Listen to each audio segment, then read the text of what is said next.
Hello friends, Gurukulam Kushinagar के साथ मैं हाजिर हूँ आपके साथ एक नया वीडियो लेकर के जो कि गिरीश कर्नाड की बहुत ही पॉपुलर नॉवेल है हयावदना। फ्रेंड्स, इस बात को हमेशा याद रखिएगा, एग्ज़ाम में ये जानना कि मुझे कितना पढ़ना है उससे ज़्यादा ज़रूरी है ये जानना कि मुझे क्या नहीं पढ़ना है। ठीक है, तो स्ट्रैटेजी आपकी बिल्कुल क्लियर होनी चाहिए। गुरुकुलम कुशीनगर आपके साथ है, जो आपको गाइड करता है कि जीआईसी विद इंग्लिश लिटरेचर आप कैसे क्वालिफाई कर सकते हैं। तो आज हम हयावदना से स्टार्ट कर रहे हैं। तो फ्रेंड्स, अपने कॉपी और अपना पेन अपने साथ लेकर के बैठिए। मैं जो जो पॉइंट्स कहूँगी आप प्लीज़ उसे नोट डाउन कर लीजिएगा और ध्यान दीजिएगा। जब आप किसी स्टोरी को, नॉवेल्स को, प्ले को पढ़ते हैं तो ठीक है, इंटरेस्ट लेके पढ़ते हैं, लेकिन साथ में ये बहुत इंपॉर्टेंट है जानना कि किस तरह से क्वेश्चंस उस स्टोरी या उस प्ले से आने वाले हैं। तो आज हम जो जा रहे हैं पढ़ने वो बिल्कुल उसी ही फॉर्म से है। तो आप लोग प्लीज़ अपना कॉपी और पेन लेकर के बैठे रहिए। अब हम स्टार्ट करते हैं from the play of Hayavadana. So this is the all about the play story. जो भी प्ले हम पढ़ने जा रहे हैं उसको स्टार्ट करने से पहले हम उस प्ले के जितने भी जॉनर्स हैं, लाइक कब पब्लिश हुआ, इन सारी चीज़ों में बातें कर लेते हैं। दो the first and the basic important question that you have to learn about Hayavadana is about its genre. The genre of Hayavadna, that it's a tragic play, it's a tragic comedy play that is in only and only two acts. So this is your first point. Now the second point is that it has been written in Kannada language by Girish Karnad in the year 1971 and published in the year 1972. So friends, keep the basic things in your mind that the whatever novel that Girish Karnad has been written in some like Kannada, Telugu, or Tamil language, he has translated its own work in English language by his own. Now, the third point that is going to be very important that कि ये जो play है that is हयावदना, ये किस कहाँ से inspired है। तो फर्स्ट ऑफ ऑल कथा सरित सागर, आपने इसके बारे में हिस्ट्री में ज़रूर पढ़ा होगा, स्पेशली इन एंशंट हिस्ट्री। वहाँ से इसको इंस्पायर किया गया है। मैं आपको थोड़ा सा इसका बेसिक पॉइंट बता देती हूँ सॉरी। कथा सरित सागर वो है जिसमें हम इंसान और जानवरों की मिली जुली कहानियाँ सुनते हैं। होप सो आपने भी बचपन में सुनी होंगी। वहाँ से इसको इंस्पायर किया गया, इंस्पिरेशन ली गई है। And the second thing is that it is inspired from the retelling of the story by Thomas Mann's and the story, the name of the story is transposed head. Now you can see the word transposed. You can relate this word from transport कि जो सिर है वो एक जगह से दूसरी जगह जा रहा है। Now the main thing Hayavadana, what is the meaning of Hayavadana, then you will see कि इट मीन्स हॉर्स फेस्ड। इसका अर्थ ही होता है कि घोड़े के फेस वाला। ना अब हम थोड़ा सा और आगे बढ़ते हैं इसमें। ना it's the basic of the story that it represents the story of two friends. दो दोस्तों की कहानी है, एक का नाम है देवदत्त, दूसरे का नाम है कपिल, और उनका एक युवती पद्मनी के प्रति प्रेम। अब अपना पेन एंड कॉपी आप प्लीज़ अपने पास रख लीजिए। अब हम लोग जा रहे हैं to list out the important characters of this play. याद रखिएगा, इससे सबसे ज़्यादा क्वेश्चंस पुट अप होते हैं एंड बिल्कुल इसको उस तरीके से लिखने की कोशिश की गई है। आप जो भी मेरे नोट्स में पढ़ेंगे या जो भी मैं आपसे कह रही हूँ, ये कहीं ना कहीं वही है जो आपके एग्ज़ाम्स में आने वाले हैं। ठीक है, ठीक है फ्रेंड्स, तो स्टार्ट करते हैं। तो अगर आपने अपना कॉपी और पेन अपने साथ में रख लिया हुआ है then will start. So write down the first character of this play that you will find this character. The name of this character is Bhagwat. In the initiative of the place you will find this character. So Bhagwat is the narrator of this play also, and who started this play with the worship of Lord Ganesha. तो starting में मैं थोड़ा सा आपको और बता दूं कि एक मंच है जिस पे दिखाई देता है कि भागवत नाम का एक व्यक्ति है जो इस प्ले का नैरेटर भी है, और वो ईश्वर गणेश की पूजा करता है कि सारा प्ले बहुत अच्छे तरीके से हो जाए। फिर हम द सेकेंड कैरेक्टर की बात करते हैं जो कि देवदत्त है। दो दोस्तों की कहानी जिनमें से एक दोस्त का नाम है देवदत्त जो कि रिप्रेजेंट करता है ज्ञान को, बुद्धि को। तीसरा जो कैरेक्टर है वो है उन दो में से दूसरा वाला दो जिसका नाम है कपिल, और ये जो पर्सन है ये रिप्रेजेंट करता है भौतिक जो क्षमता होती है, जो फिजिकल स्ट्रेंथ होती है उसको रिप्रेजेंट करता है। और ये पूरी कहानी जहाँ इर्द गिर्द घूम रही है वो है पद्मनी, एक बहुत ही खूबसूरत महिला। जिसमें उन दोनों दोस्तों का क्या है, एक प्रेम भाव रहता है। हम नेक्स्ट चलते हैं इसमें। अब हम बात करते हैं हयावदना। इसे हम स्टार्टिंग में भी देखेंगे and at the end of the play also. ये एक ऐसा कैरेक्टर है जो कि प्ले की स्टार्टिंग में भी आता है। जब लॉर्ड गणेशा की स्तुति कर रहा होता है भागवत, याद कीजिएगा आपने भागवत पढ़ा था। जी हाँ फ्रेंड्स, आपने भागवत पढ़ा हुआ था। आप प्लीज़ थोड़ा सा कर्सर को अगर आप देख पा रहे हो तो आपने भागवत के बारे में पढ़ा था। जो लॉर्ड गणेशा यानी भगवान गणेश की स्तुति कर रहा होता है इस प्ले की स्टार्टिंग में। और उस समय हम देखते हैं हयावदना को भी कि एक ऐसा क्रिएचर जो जिसका जो सिर है, जिसका जो मुख है वो घोड़े का है और जो बॉडी है वो एक इंसान की है। उसके बाद हम बात करते हैं गॉडेस काली, जो कि अप्रत्यक्ष रूप से इसमें हम देख पाते हैं, जिनकी वजह से ही इस प्ले में एक कंफ्यूजन क्रिएट होता है, तो उनकी भी बात की जाएगी। और फिर है विद्यासागर। ध्यान दीजिएगा, अगर ये क्वेश्चन आता है कि ऐसा कौन सा कैरेक्टर है जिसका सिर्फ और सिर्फ रेफरेंस आया है लेकिन वो कैरेक्टर फिजिकली इस प्ले में नहीं आया है, तो वो है विद्यासागर। तो फ्रेंड्स इस बात का बहुत अच्छे से ध्यान दीजिएगा, विद्यासागर कौन है। ठीक है फ्रेंड्स, तो अब हम यहाँ से आगे बढ़ना स्टार्ट करते हैं और मैं थोड़ा बहुत आपको स्टोरी बताती हूँ। तो प्लीज़ और प्लीज़ आप पेन और कॉपी लेकर के बैठे रहें और मैं कुछ इस तरीके से बताऊँगी जो कि आप आराम से इसे समझ भी पाएंगे। तो जो आपका, जो कि मैंने पहले ही कहा था कि ये जो प्ले है वो 2 एक्ट में है, तो अगर हम पहला एक्ट की बात करते हैं तो उसमें हम देखते हैं कि स्टेज है, भागवत वहाँ आता है और लोगों को जो प्ले है उसको नैरेट करना स्टार्ट करता है। वो प्रभु गणेश से अ, आशीर्वाद चाहता है ताकि ये जो नाटक है, ये जो प्ले है, जो ट्रेजिक कॉमेडी प्ले है, ये बहुत अच्छे तरीके से सफल हो। और उसमें एक बात और, आप इस चीज़ को तुरंत नोट डाउन कीजिएगा कि ये जो पूरा प्ले है इसमें ये कथानक कहाँ पे सेट किया गया है, तो याद रखिएगा वो है धर्मपुर और वहाँ का राजा है धर्मशेर। ठीक है, अब यहाँ से हम लोग थोड़ा सा आगे बढ़ते हैं। अब यहाँ दिखाया जा रहा है कि जो गणेश है वो अब नरेशन स्टार्ट करता है। ये बताता है दो दोस्तों के बारे में। जो पहला है देवदत्त है, वो बुद्धि का बहुत ही तेज है और बहुत ही बौद्धिक क्षमता वाला इंसान है। वो कई सारे कवियों को और पंडितों को अपने ज्ञान के माध्यम से हरा चुका होता है।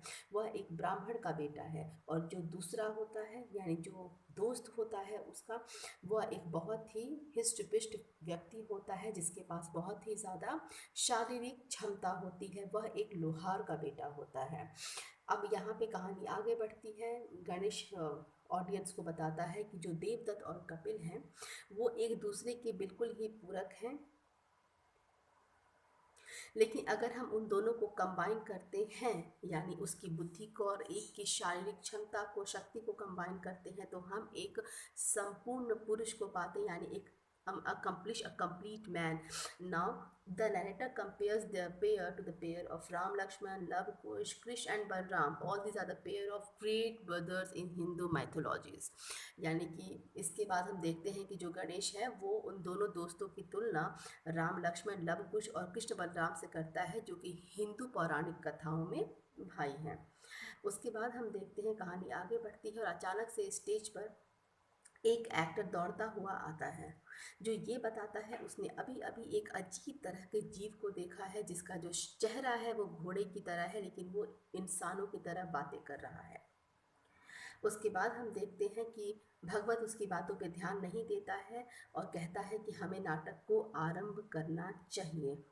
उसके बाद हम देखते हैं कि वह जो व्यक्ति है जिसके बारे में वह एक्टर चिल्लाता हुआ आया था, जिसका मुख घोड़े के समान है, वह स्टेज पे आता है। भगवत को लगता है कि उसने मास्क पहना हुआ है घोड़े का, वो उसे उतारने की कोशिश भी करता है लेकिन उसे रियलाइज होता है कि that this creature is truly half a man and half a horse.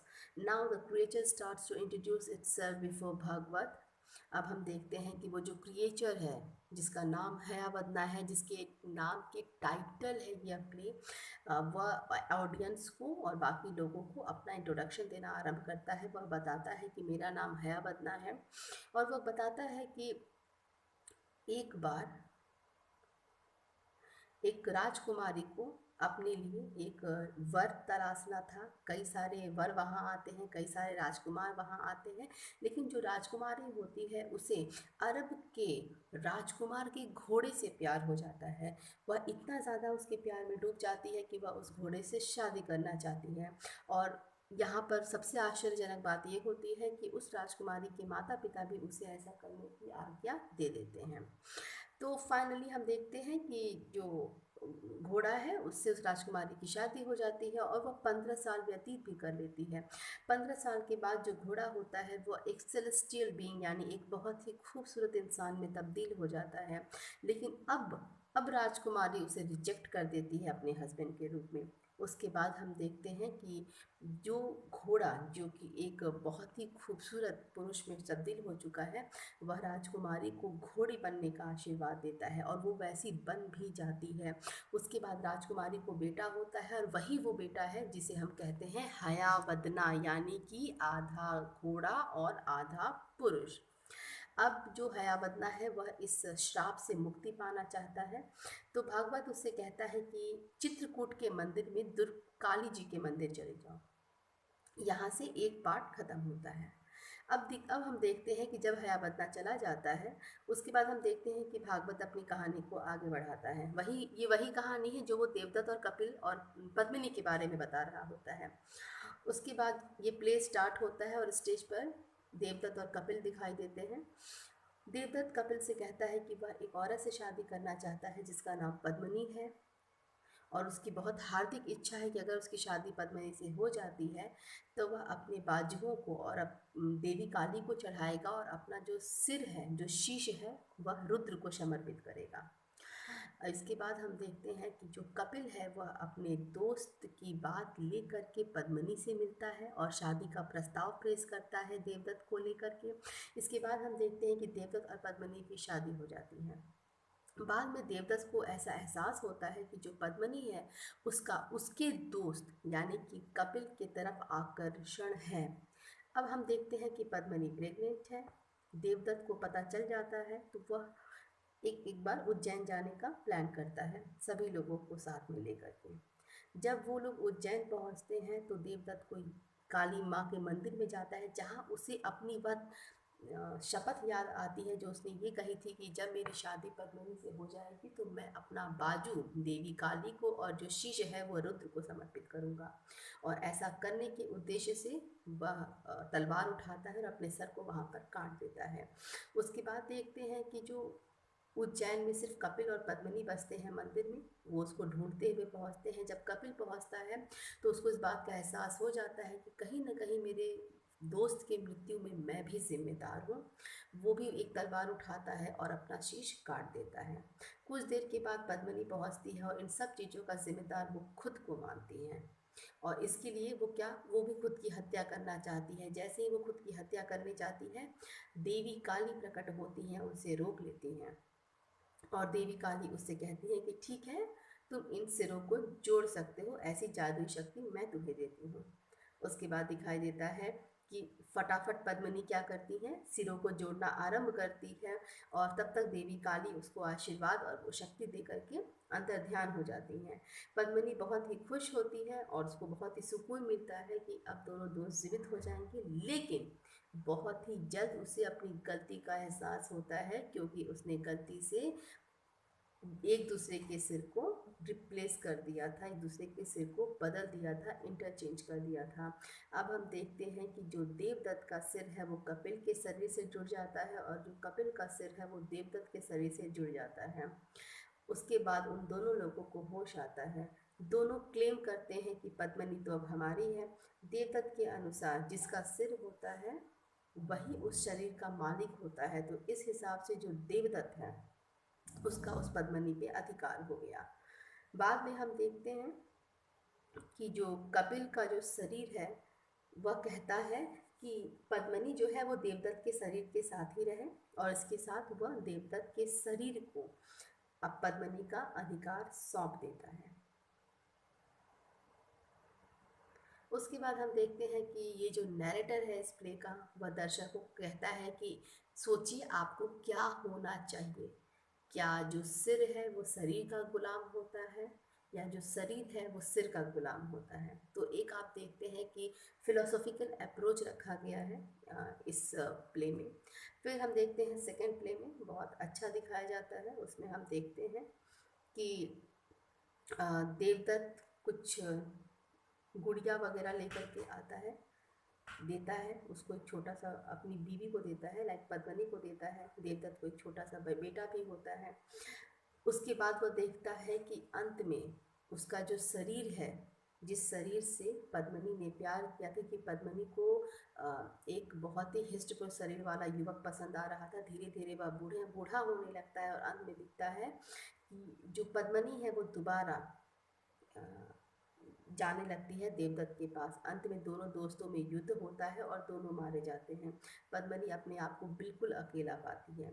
यहाँ पर हम देखते हैं कि भागवत आता है और पद्मिनी उसे, जो बच्चा हुआ है उसे दे करके कहती है कि मैं सती होने जा रही हूँ। और वह कहती है कि जब यह बच्चा 5 वर्ष का हो जाएगा तो जो देवदत्त के ब्राह्मण पिता हैं विद्यासागर, उन्हें यह बच्चा हैंड ओवर कर दे। यह कहकर वो स्टेज से चली जाती है। भागवत डिसाइड करता है कि जब यह बच्चा 5 साल का हो जाएगा तो मैं इसे उसको दे दूंगा। तब तक देखता है कि वहाँ पे हयावदना आ जाता है। हयावदना जब आता है तो वो कहता है कि अरे तुम अब तो पूरे घोड़े जैसे लग रहे हो। उसने बताता है कि हाँ, मैंने भी बहुत तपस्या की, जहाँ तुमने मुझे बताया था चित्रकूट में काली मंदिर जाने को, और अब मैं पूर्ण रूप से घोड़ा बन गया हूँ। लेकिन ये जो मेरी मनुष्य जैसे बात करने की क्षमता है ये अब तक मुझ में शामिल है।